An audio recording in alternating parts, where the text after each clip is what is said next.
गौरी गर्जे आत्महत्या प्रकरणी मंत्री पंकजा मुंडेंनी पालवे कुटुंबियांची भेट घेतली आहे। गौरी पंकजा मुंडेंचा पीए अनंत गर्जेची पत्नी।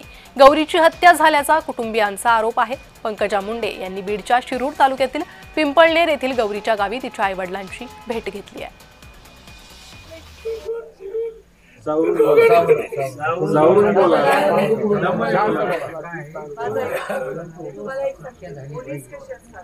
पोलीस जिथं कुठेही पुरावा नाही अशा सुंदर केस शोधत असतात ते तुमच्या मनात। मला एक सांगा, त्या पूर्ण पृथ्वीवर कोण दुसरी बाजू घ्यायला का माझ्या सगळं कोण म्हणायला का त्याचं बरोबर आहे का चूक आहे? त्यांना तपास तर करू दिलं पाहिजे ना, पण एक दिवसात काय होणार आहे? आणि याच संदर्भात माहिती घेणार आहोत आमचे प्रतिनिधी आमिर हुसेन यांच्याकडून। आमिर, पंकजा मुंडे पोहोचल्या होत्या गौरीच्या कुटुंबियांची भेट घेण्यासाठी। काय चर्चा झाली आहे, काय आश्वासन दिलंय मंत्री पंकजा मुंडेंनी?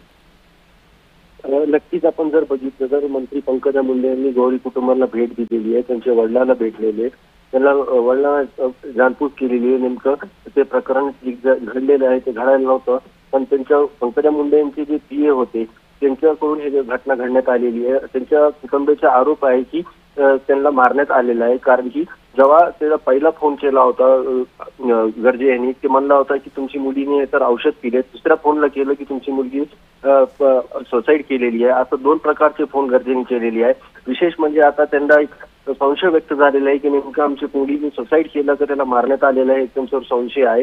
आणि आपण जर बघितलं तर त्यांच्या वडिलांचा आरोप आहे की त्यांच्या मुलीला मारण्यात आलेलं आहे। त्यांच्या आईचं सुद्धा म्हणणं आहे की त्याच्या आधी सुद्धा गौरीने लय वेळेस त्यांना सांगितलंय की गर्जे त्यांना मारहाण करतो, पण त्याला सांगू नका, मी इथं त्याला समजून घेते।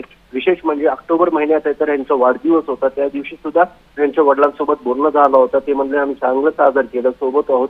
आणि विशेष म्हणजे ज्या दिवशी ही घटना घडली त्या दिवशी गौरी येतात आपल्या दवाखान्यातील ड्युटी करून आपल्या घरी येत असताना संध्याकाळच्या स्वयंपाकचं सामान सुद्धा सोबत आणली होती, आणि त्यानंतर ही घटना घडलेली आहे। विशेष म्हणजे त्यांच्या वडिलांचं असं म्हणणं आहे की गर्जे आहे तर 32च्या फ्लोअरहून 4थ्या फ्लोअरवर कसं येतो आणि कसं त्याला हे तिकडचे सीसीटीव्ही फुटेज जे आहे त्याची पाहणी करायची आहे।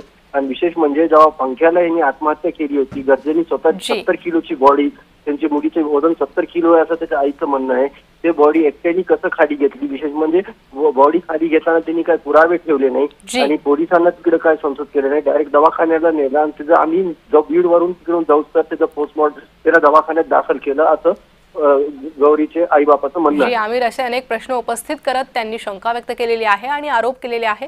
धन्यवाद सविस्तर माहितीसाठी।